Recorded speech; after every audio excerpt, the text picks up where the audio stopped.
Thank you.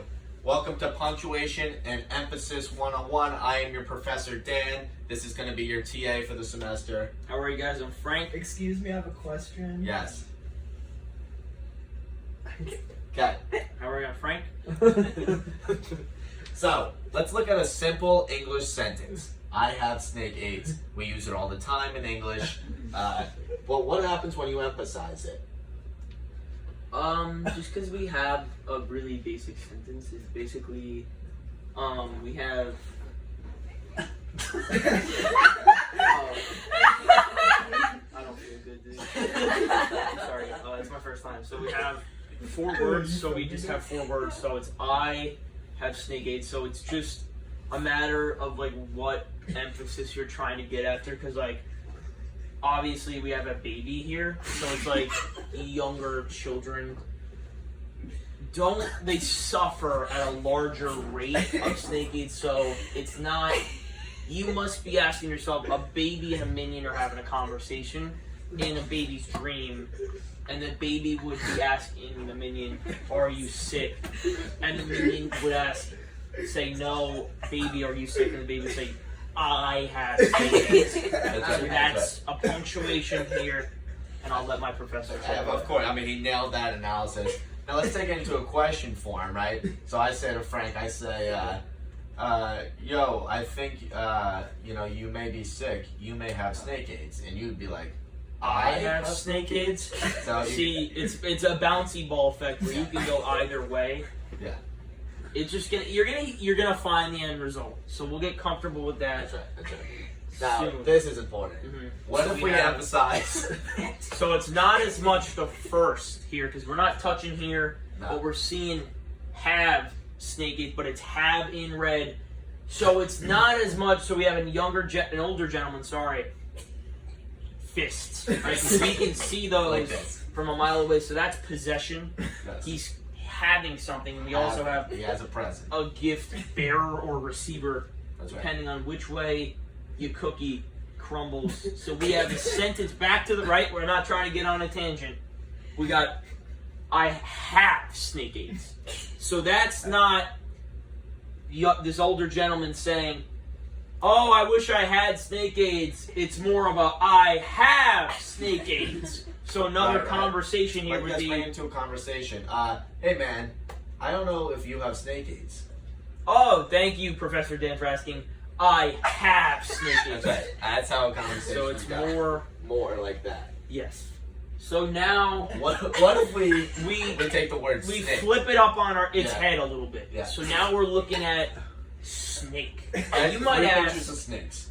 What we have here, because we have snake. This guy's a snake. And a snake. Who's that? Who's that? That's Ross. We can save. I'm sorry to interrupt, but we can save inappropriate questions for my TA hours. I have after school hours, so we could check that out. Yep. All right. Save it for later, or I'll maybe send a letter. Where do you live, son?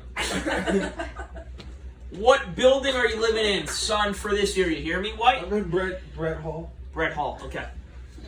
Make sure I'll get to Caleb on that. So, I'm sorry, Brett. Yeah, that's fine. So we're going to look at I have snake AIDS, right? We're going to put the emphasis on the word snake, right? Think about that. You're like, I have snake AIDS. I just thought I had regular AIDS. So a question here would be, Professor Dan would come up to me and he goes, TA Frank, I have AIDS.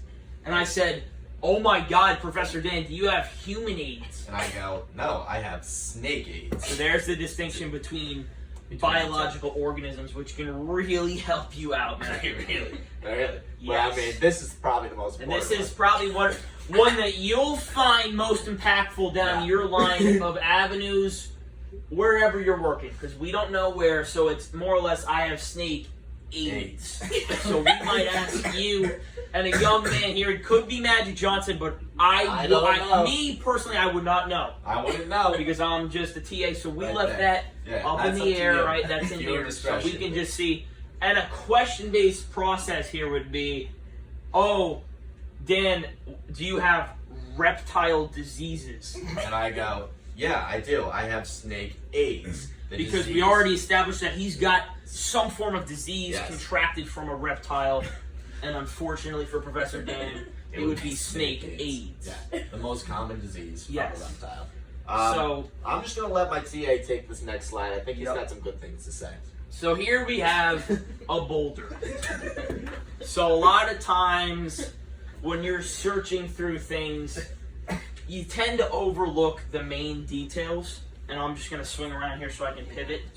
So when we see this boulder, a lot of times things have different spellings and different meanings, right? Because we see that a lot. Boulder, right? Because we get boulder. But what does boulder mean and what else can boulder mean? Excuse me, young lady up here. Are we going to find a seat anytime soon? Hey! Curls, I'm talking to you, miss. Alright, I get that. Back to the boulder, right, as we see it. Do we know of any locations holding the same name? Maybe not gonna give it away, but young man. Boulder, Colorado. Boulder, Colorado, correct. So we can see that a lot of things have connections now. Down in Boulder, Colorado, I don't know if you guys have been still college students, so tight on money, right? So we can see that, but if you ever get down there, oh, it's worth the trip. Because they got a pub down there, Mountain Tavern Pub. Great place. Great place to go if you like live music. A lot of you probably like live music because Rutgers has a lot of concerts, ABC, either in a lecture hall, but it's not going to be in a lecture hall as you know. Might be, depending on wherever you go, might be individual, right? So you got to keep that in mind, but it's a lot of times you'll have live music down in Boulder at Mountain Tavern Street Pub and Co. and Winery and Brewery. A great place to go. Again, I know, you guys aren't old enough to drink, but college students seem to find a way to twist the boundaries a little bit, right? But I'm not going to say it much. Oh, God, this class. It's great. It's the first day and I'm finding a niche. Boulder Mountain Tavern. What are we getting from this? Are we getting comfortable? Yes. We're getting comfortable, so we're getting cozy. Yeah. We might even be getting maybe a little warm. Feeling warmth. And not necessarily on an outer exterior meaning warmth, but inside. Finding a passion within, a burning passion that you can go out and grab into your soul. Take it out and look at it in your face. And say, this is what I love to do. Blue, what do you got? It's like a hotel.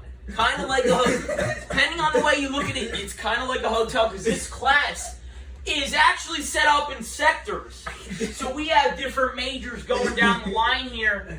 Either athletics, well, it's alphabetical, funny enough, because, we're an emphasis of punctuation, so we might as well correlate it alphabetically per se.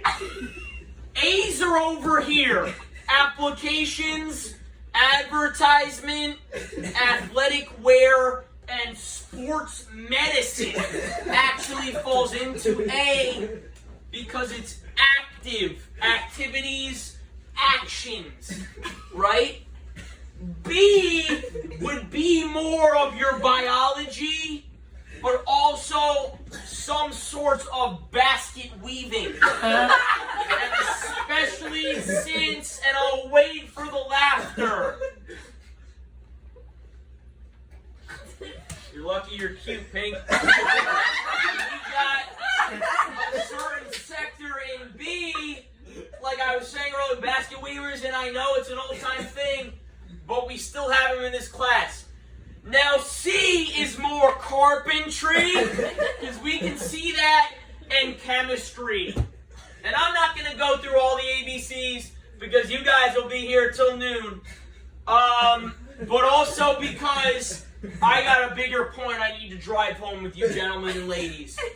And it's more or less of what you mean not only to this class, but it's also what you mean here at this school, and it's also what you mean in life. When you find a boulder, a rock, a pebble, a grain of sand, start to really find the meaning of stuff that is intricate in this world's way of life and finding out its true meaning. A singular grain of sand is worth no more than a dirty rag found on the street. But an entire beach can run an ecosystem, a marketing genius, and an entire city by itself.